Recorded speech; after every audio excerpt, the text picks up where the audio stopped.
Pemirsa, defisit anggaran melebar pada akhir Desember 2015 lalu. Data dari Kementerian Keuangan mencatat defisit membengkak dari target yang dicanangkan APBNP 2015 sebesar 1,9% terhadap PDB menjadi 2,8% terhadap PDB.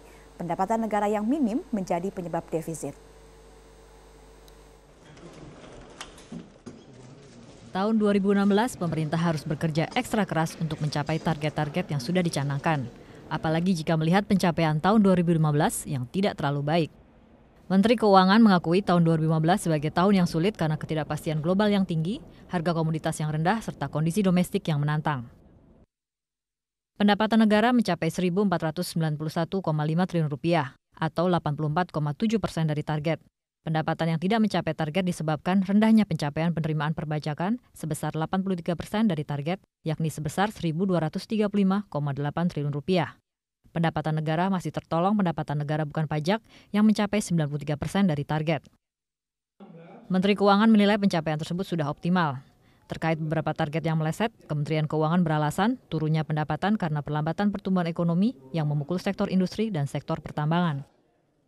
Sementara itu untuk belanja negara mencapai 91,2% dari target atau terrealisasi sebesar Rp1.810 triliun. Belanja pemerintah pusat mencapai 90% dari target, sementara dana desa yang sudah terkucur mencapai 100%. Per Desember 2015, defisit mencapai 2,8% dari PDB. Pemerintah pun terpaksa menambal dengan utang. Pembiayaan mencapai Rp329,4 triliun atau 148% dari target APBNP 2015 yang mencapai Rp222,5 triliun. Alhasil defisit pun membengkak dari target sebesar 1,9%. Pengamat ekonomi Rian Kirianto menilai angka tersebut masih cukup sehat untuk negara berkembang, namun tidak boleh lebih dari 3%. Syukur-syukur kalau kita bisa jaga di kurang lebih ya, di angka 2%. Karena ini mencerminkan tingkat kedisiplinan suatu negara di dalam memanage budget. Kalau dia bisa memanage budget, maka view, persepsi daripada foreign investor terhadap negara itu akan bagus. Nah, nanti foreign investor itu akan masuk melalui dua jalur.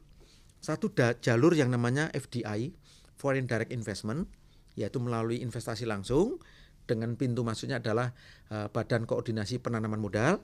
Yang kedua lewat jalur finansial, itu yang kita kenal dengan istilah investasi portofolio.